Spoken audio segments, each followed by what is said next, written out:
Bismillahirrahmanirrahim.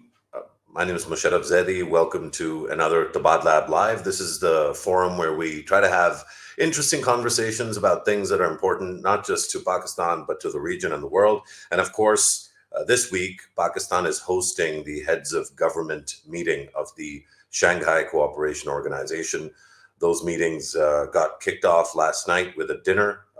And today, Wednesday, October 16th, the main meetings will begin. A lot is being made of the SCO meeting being held in Pakistan.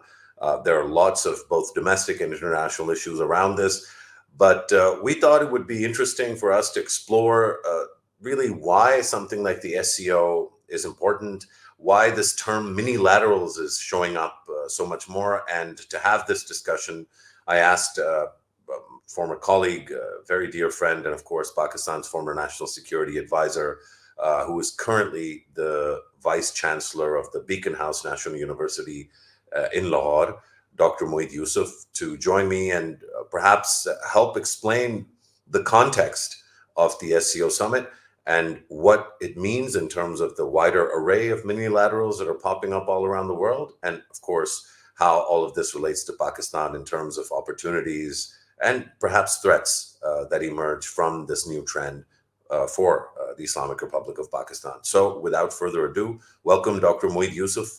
Thank you as always for being available for these kinds of conversations.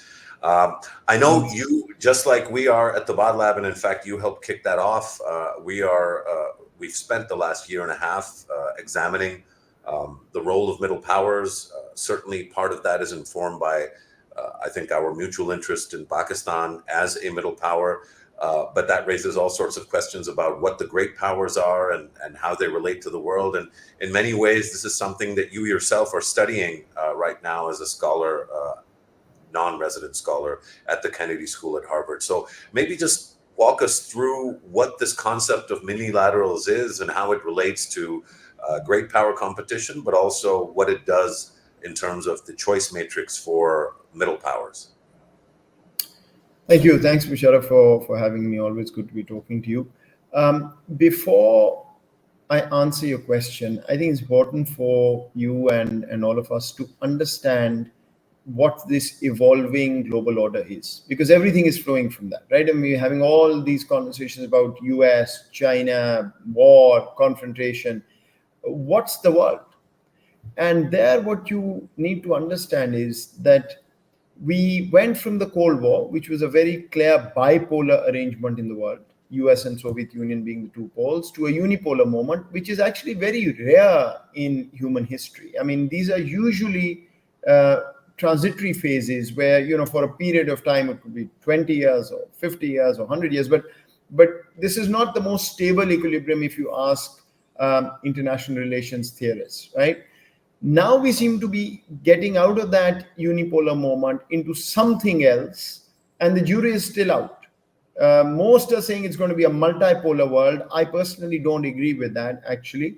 Multipolar essentially meaning that there are going to be 3, 4, 5, 6 great powers who could be considered to be somewhat peers.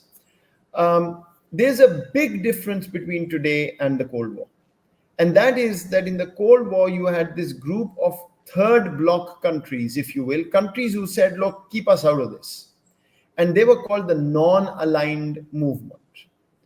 In today's world, you are not talking of non-alignment because the world is too integrated in terms of economics, in terms of trade, in terms of technology, in terms of problems like climate, that weren't as major issues, as major as they are today, at least, in global geopolitics. So the operative term is multi-alignment.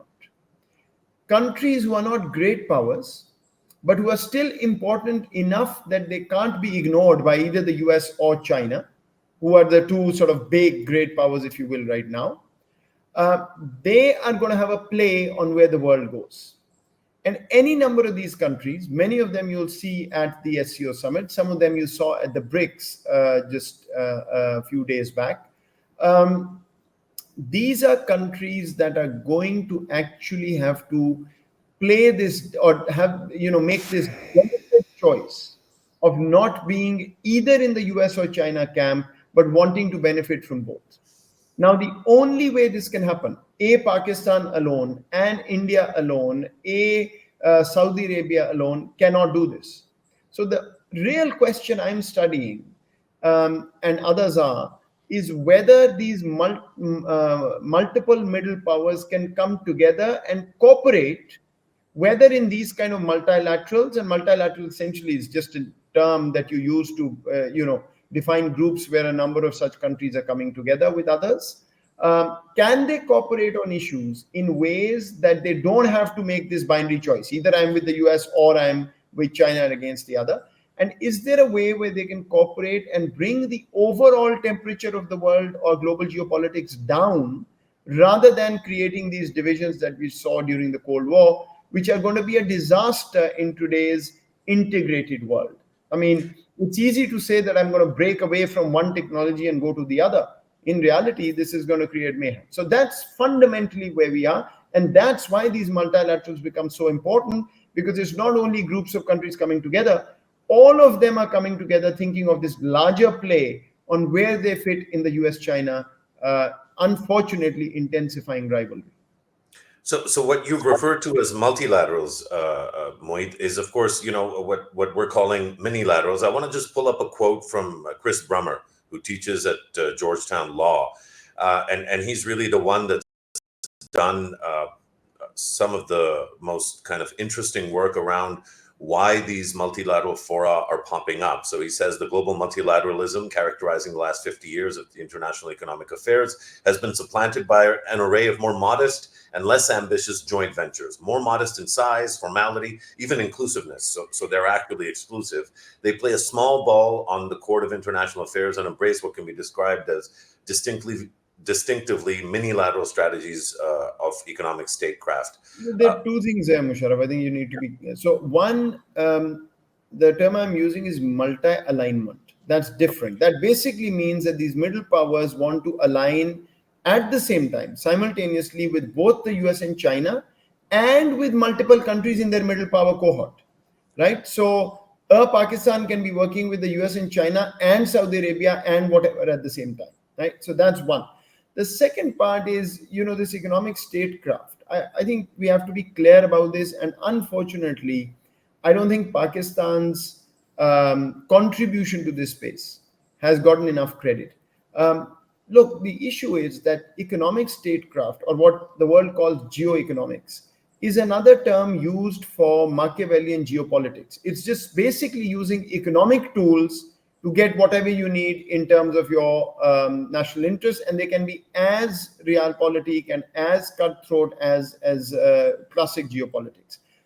Pakistan actually made a real contribution to this space by conceptually arguing publicly that we want a completely different play on geopolitics, geoeconomics, which is cooperative geoeconomics. We want to find a way where we create positive interdependence with our region and others to benefit everybody. And that's the quintessential definition of the national security policy.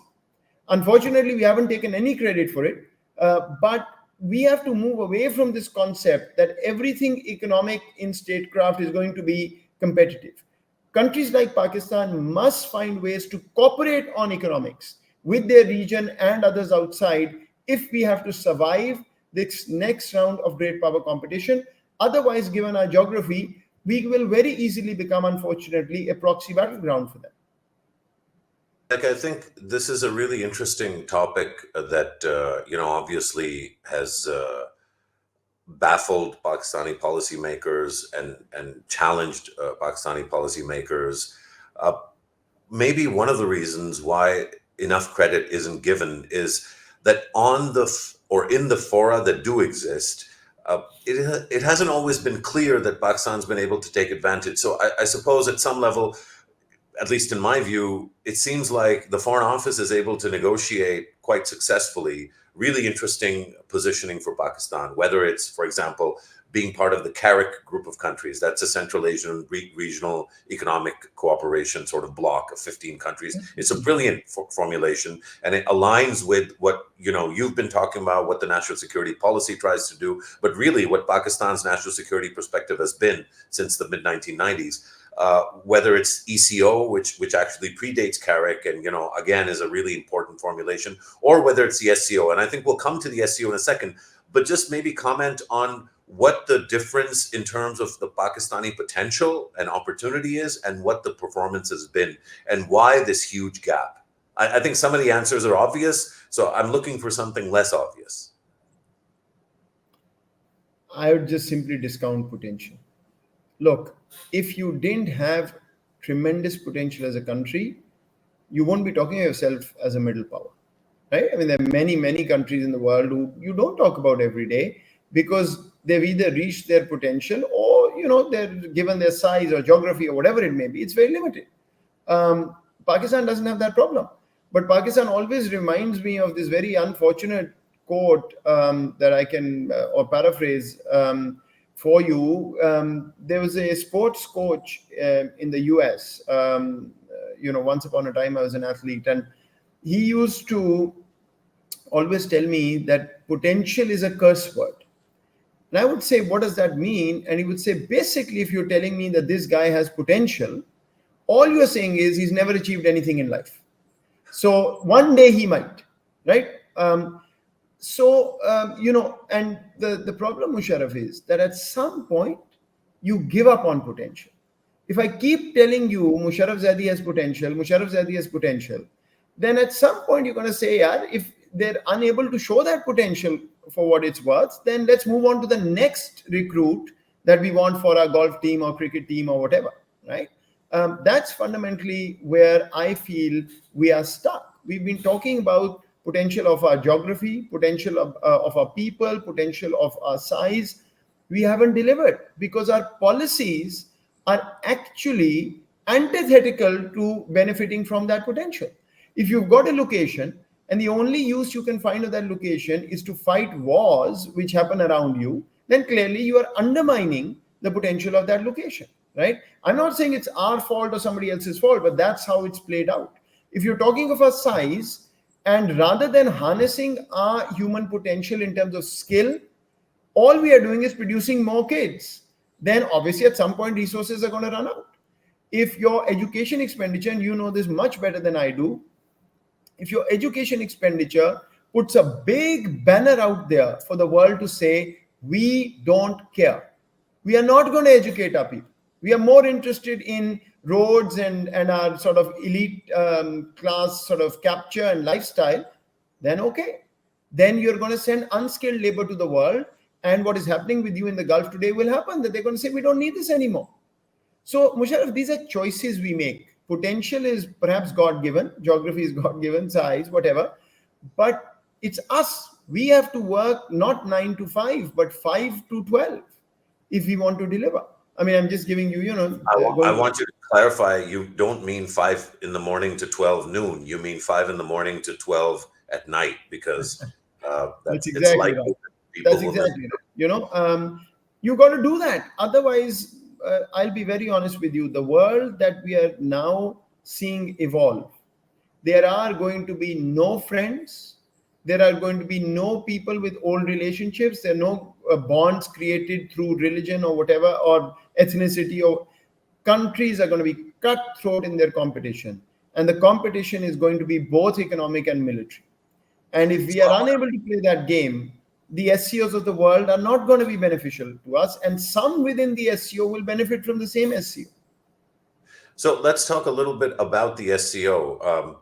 This is a forum that ostensibly is China dominated, but it seems to have increasingly, I think, a footprint of Russia, and it isn't, I think, post-Ukraine. I think this goes back several years.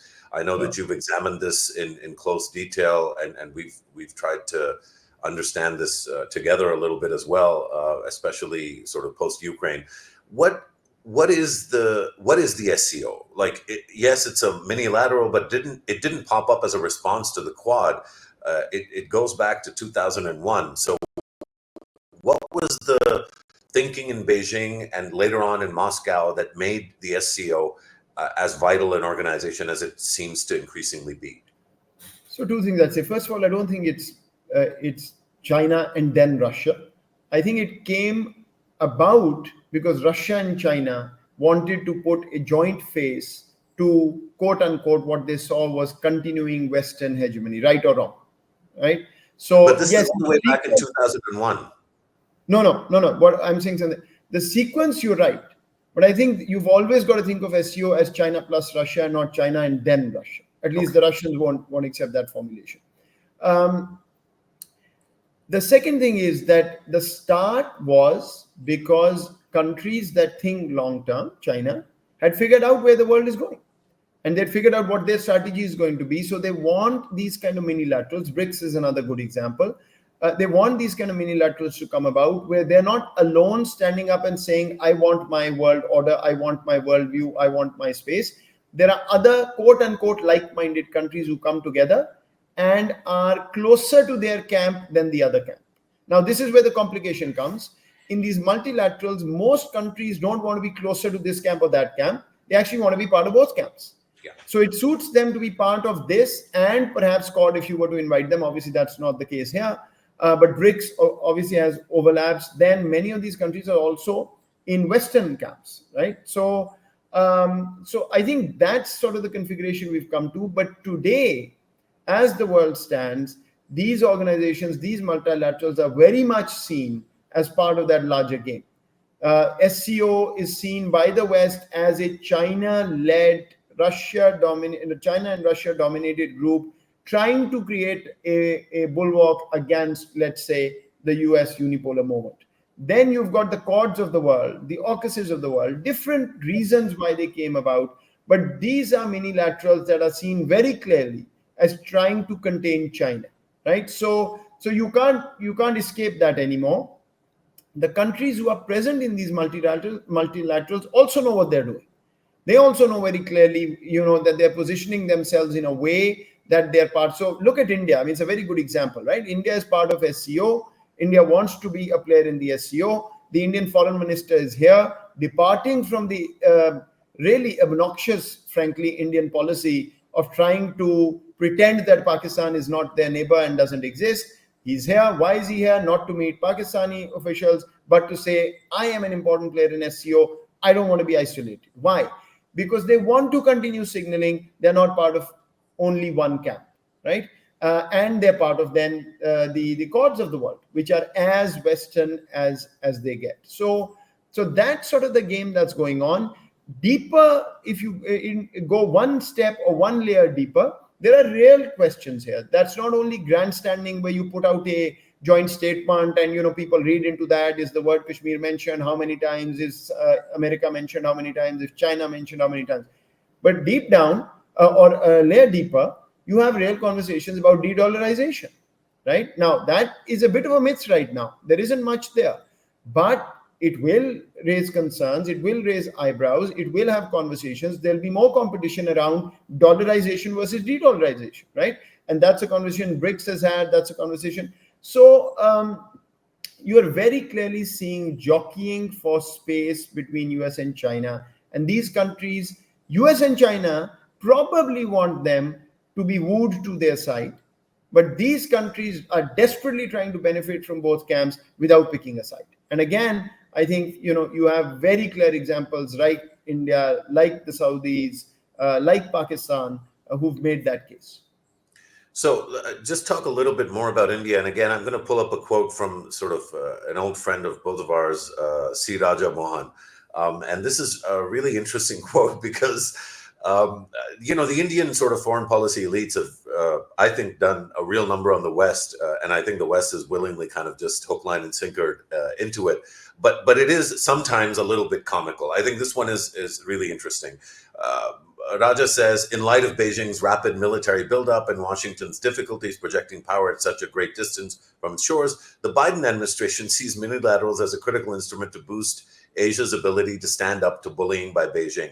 And this is, of course, part of an essay that Raja wrote for Foreign Policy last year, exactly a year ago. The nimble new minilaterals that you can read on Foreign Policy. Moeed, this is, I think a great example of the middle power behavior that you were talking about. Again, you and I have a different view of where India stands on this. I don't see India as a middle power. I see it as just one step below a great power, without necessarily the tools to exercise that power in the way that it should. But I do think it's interesting that India is able to project this kind of a posture in the West, and concurrently is such a robust and, I think, vital member, especially of BRICS, but I think increasingly of SCO. How do you see how this plays out?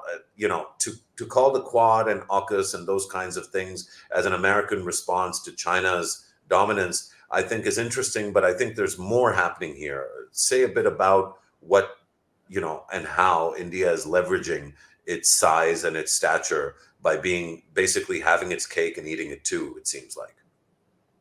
So, Mosharraf, I think this particular quote, Raja is absolutely right. I mean, I think that's exactly how the administration in the US has looked at minilaterals. It's tried to bring a group of like-minded countries, like-minded vis-a-vis China, together in the Asia Pacific. And that's sort of very obvious. There isn't anything hidden about it. How much a country is going to be part of that game, I think, depends from country to country. There are many countries who are worried about China, in China's periphery, but they are so dependent on China, they don't want to continue at any cost. There are others who are very comfortable with China and don't want US pressure. So I think that sort of leverage is different when it comes to a particular country. But the important thing here is what I said, that the US is desperate to get India in its camp and in its camp only. And India is desperate to continue signaling that it's going to be a US ally, but it is going to continue playing on both sides of the fence. And that's what made the West so upset when India took the position it did on the Russian-Ukrainian war. And so, I think that's precisely, I think India is probably the most glaring example of playing or having played both sides and done that fairly successfully. I think it's a confluence of interests. It's not only size. I do, by the way, agree with you on your characterization of India, but middle powers are not all the same, right? There's middle powers also have categories or perhaps a rank order. So in that sense, I think we're saying the same thing there. But India understands how important it's become for the West vis-a-vis China. It knows that the West is not going to dump it just because it's playing on both sides. And it also knows that it doesn't want to be in a position where it's in a conflict with China at the behest of the West, or in a conflict with Russia at the behest of the West. It's still very dependent on Russia for arms and its defense industry. So that's kind of the maneuvering and calibration it's done. I don't think every country can do that, because it's come together in a way for India where it's irreplaceable vis-a-vis China as far as the US is concerned. Whether rightly or wrongly, you and I may agree or disagree with the position, but that's what it is. And then the market that India created at the same time. So it's actually come together in terms of the timing of it. It makes it important for global investment, etc. And it masks some of the ugly reality of India in terms of its communal problems, in terms of its treatment of minorities, in terms of its treatment of the neighborhood, and the fact that it's basically at odds with pretty much every neighbor of its today. It masks it because of its importance for the West, and frankly, I think India understands it and benefits from it. I think it's also interesting that folks like yourself and I think we do have an admiration for the manner in which India has played this double game. And yet so many of us have been so critical of Pakistan's so-called double game over the years. So I think it's interesting how different countries can, it's exactly right, what you said about how not every country can pull off the double game as well as India has. One region that's equally, I think, adroit at this is the GCC, and in particular Saudi and the UAE. So you have this configuration of the IMEC, Talk a little bit about why the Gulf states, and especially Saudi and the Emirates, are able to do this without having India's size or geographical proximity. So first of all, let me just say one thing. I think the word double game may get people thinking of different connotations here. I think Pakistan is probably the single most successful country in terms of multi-alignment throughout the Cold War. So double game is something else. What we are really talking about is basically benefiting from two opposing camps, right? Think about US-China and think about Pakistan's role in that.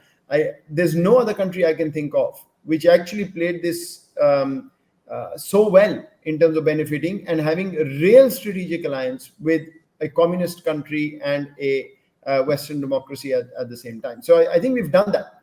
Pakistan's entire irony, I mean, you know, what really depresses one, frankly, is that we are a country not only with potential. I mean, this is the odd part about us. We're a country not only with potential, but we're a country that's been there, done that. I mean, we were the Asian economic miracle of the 60s. So we know how to create an economy. We are the country that's done US-China for the benefit of US-China. And here is another moment where we have to repeat that, and we can't seem to get our act together. You know, I mean, that's what really frustrates people like me, at least, and I'm sure you.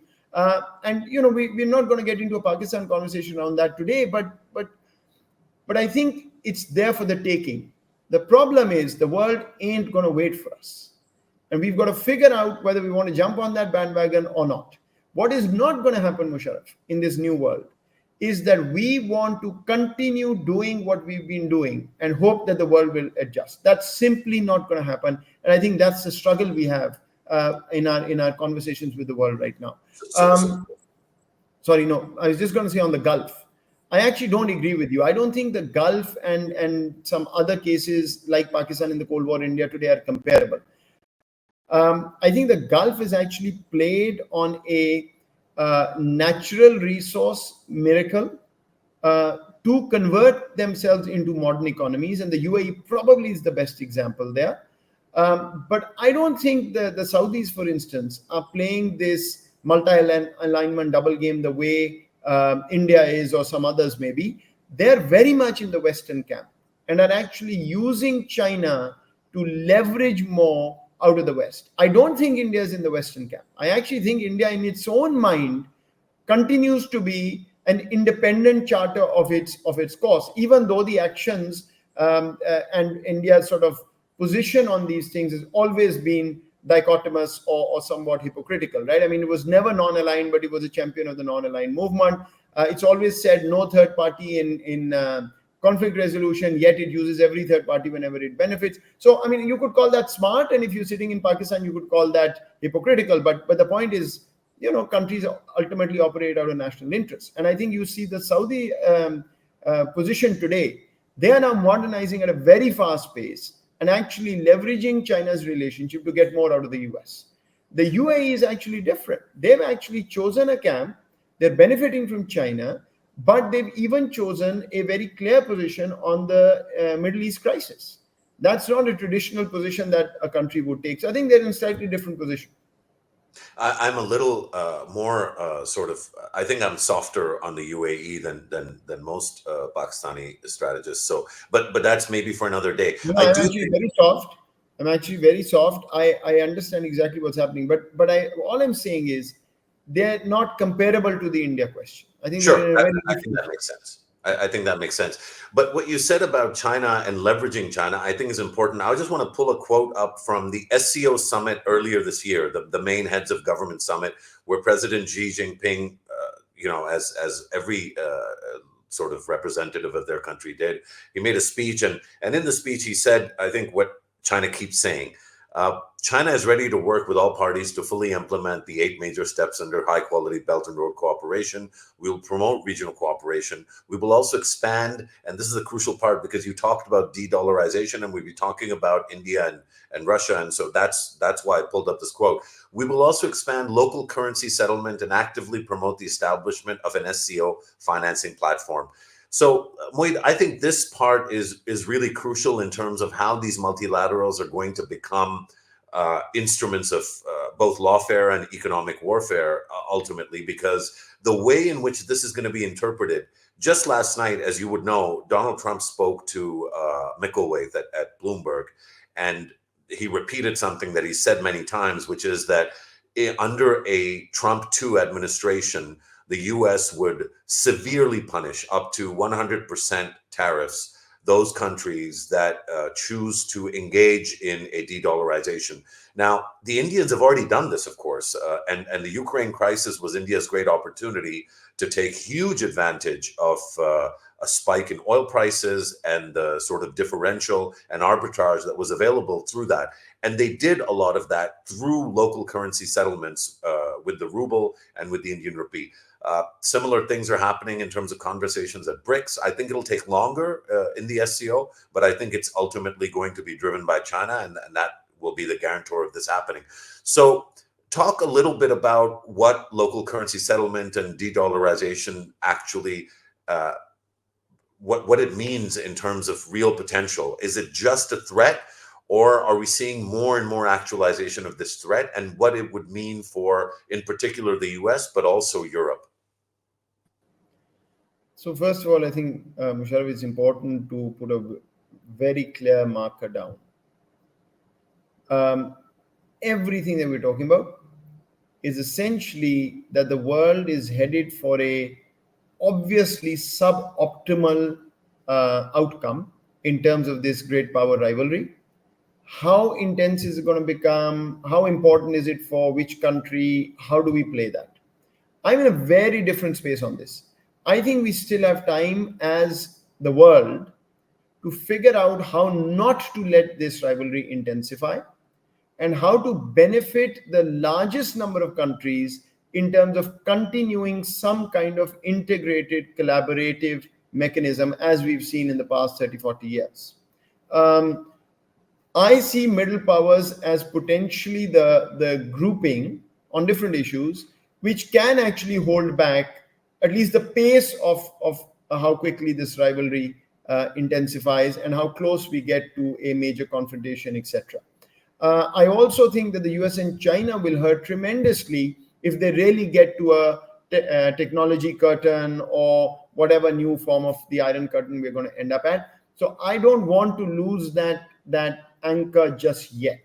So that's the first part. So all of the quotes you put up, everything we're talking about, I think is the more realistic paradigm. I think that's where the world is going, unfortunately. But I think people like us should continue to remind everyone that there are ways that we can create cooperation even in a difficult situation. Again, I'll rehearse and refer you back to the national security policy. Very few countries have come out publicly said, we don't want to be part of this game, but we have a positive alternative in mind, which we are willing to offer.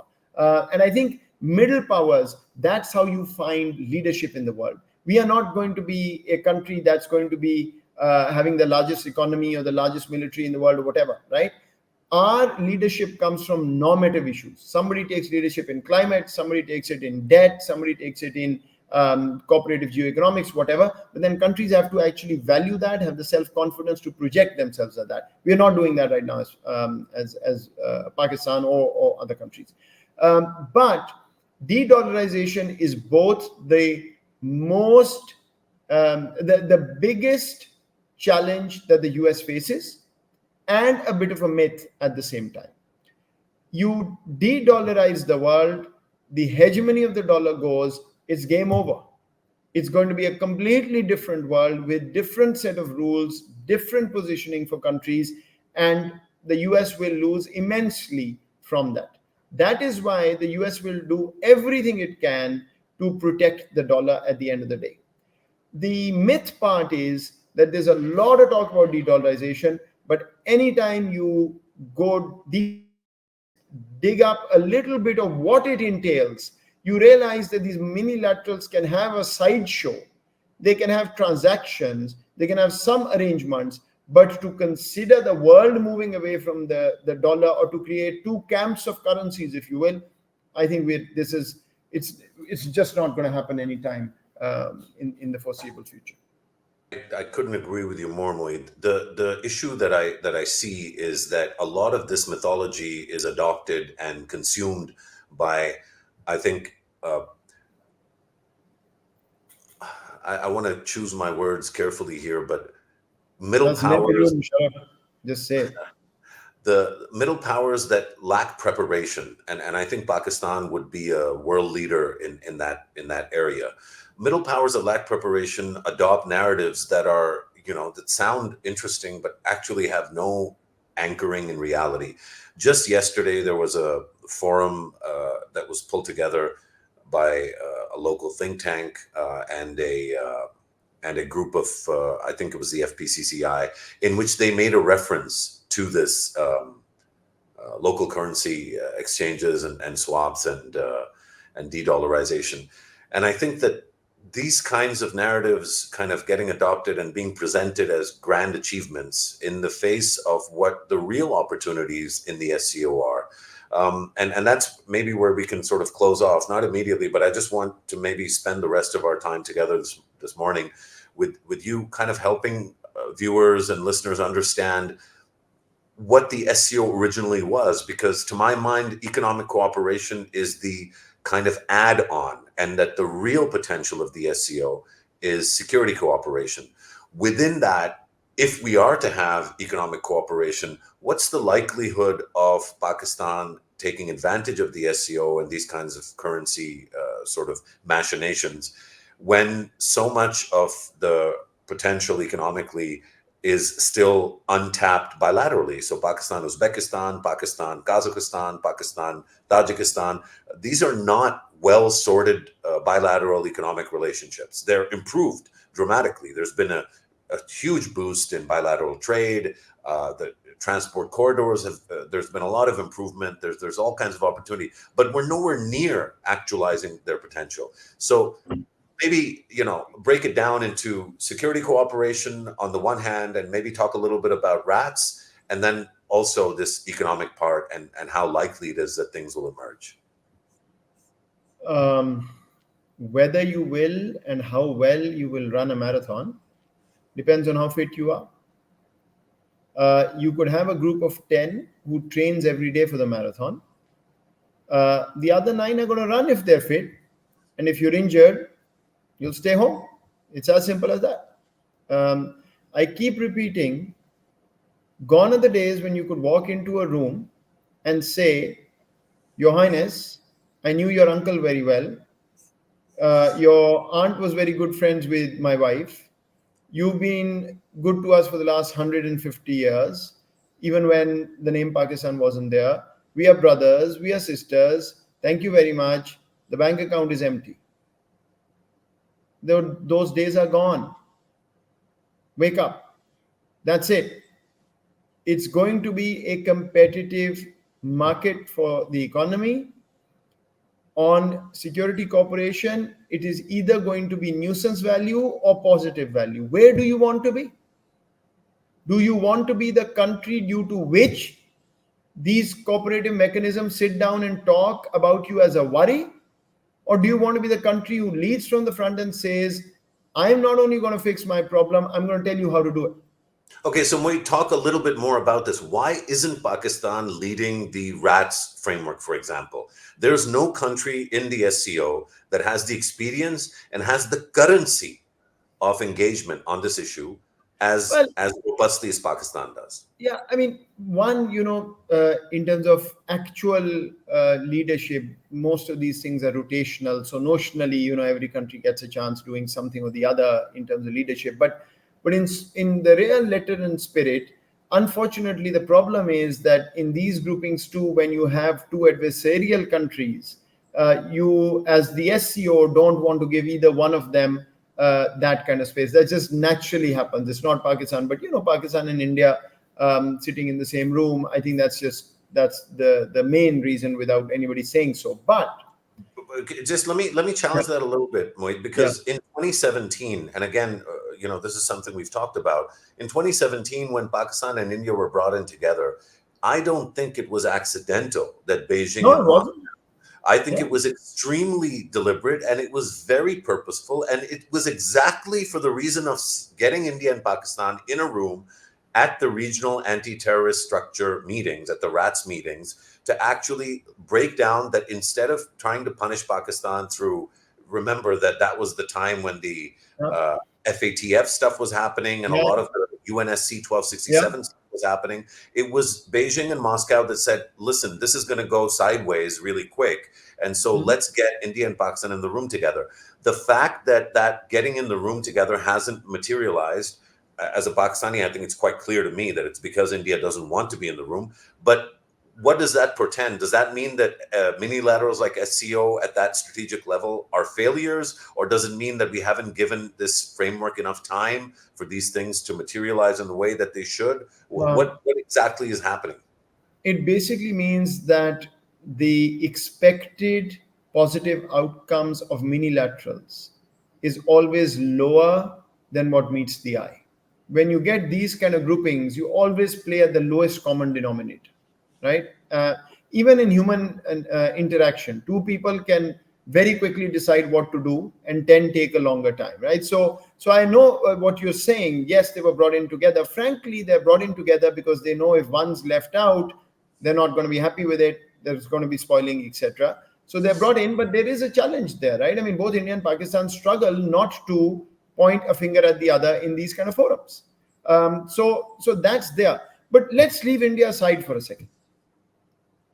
There is enough in RATS minus India that Pakistan can still be the real voice taking it forward, right? Not on paper in terms of joint statements or whatever, but in terms of doing major things. Look, I mean, Mosharraf, I'll just put it simply. I've been on record enough times to say this, even when I was an official. My vision for Pakistan has never been a country that is happy being out of the ICU and in a hospital ward, or being just home ready to go back. And the hospital ward, you can say is the IMF, you can say is terrorism, whatever you want to call it. This is a country that's endowed with everything to become just one step below the great power, right? We're not there. And I don't understand why we sleep a peaceful night's sleep when we're not there. That drive I am finding missing. And I'm not talking of this government, that government, you, me. It's just a general comment. You know, I run a university today, and BNU is one of the leading universities in Pakistan. You go and talk to our youth, the number of well settled youth who want to leave this country breaks my heart, right? I mean, that's where the problem is. And so you talk about leadership in the international fora, my friend, it's the same analogy again. You got a broken leg, you're not going to run a marathon, but the other 9 people are going to run the marathon. They're not going to wait for you. They're never going to say, when you are ready, we'll go with you. They're going to run their marathon. And we are not in that space yet. I don't understand why it is not keeping us up at night. That's my very honest comment on this. SCO will continue to value Pakistan, if not for any other reason, just simply because of geography. It's a grouping which relies on geography, given that we're contiguous to China, given that Central Asia cannot get an outlet to the world without Pakistan. We just have to utilize it, right? Let me just say this. I can't find many countries who have this kind of monopoly over getting China and US together. The Chinese and CPEC is the Chinese outlet to the world, right? We know that. South China Sea is where the problem is. US is desperate, the West is desperate, more Europe than the US, to wean off Central Asia from Russia. There is no other way that they can do it unless they can take the outlet to the world through our warm waters. What else can you want? But if you're not going to make this operational, if you're going to continue having the problems you have in terms of collaborating around to open up those warm waters, you say that the traders, I actually spent day and night on Central Asia when I had the opportunity. My personal view, this is, I'm not at all saying say, my personal view is give them access, give them zero duties, zero transit fees, zero everything access, give them whatever they want, just get them to do all their business through Pakistan. You will see a sea change in Pakistan's position. Right? It's not enough to say that my trade has gone up and this is all good. All I'm telling you, Mosharraf, is that we are poised to take off, but we are not going to take off with a broken leg. It's as simple as that. I think that's maybe the most positive and I think valuable sort of takeaway for me from the SCO is the very fact that Pakistan remains a vital member, the fact that it's hosting this summit. Yeah, it's a The big fact, deal, by the way. It's a sorry, big deal. It's a big deal. I mean, it is. it's, yeah. I think so too. But I couldn't agree with you more. I think that the real potential is what Pakistan and Pakistanis can do for especially the Central Asian members of the SCO before and after the summit. That's where the real money and the real wins are. Moeed, as always, such a pleasure to talk to you and learn from you. We're going to come back and have some of these conversations again. And of course, looking forward to, Sorry, Musharraf, I can't leave you without saying one more line. I apologize. Since you are on that sort of conversation.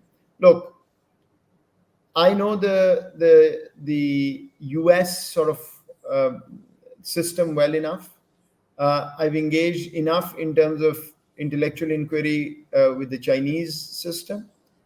Both US and China actually want to work with Pakistan. That's been true in the past, that's true today. Both of them are asking you to put a bankable transaction on the table.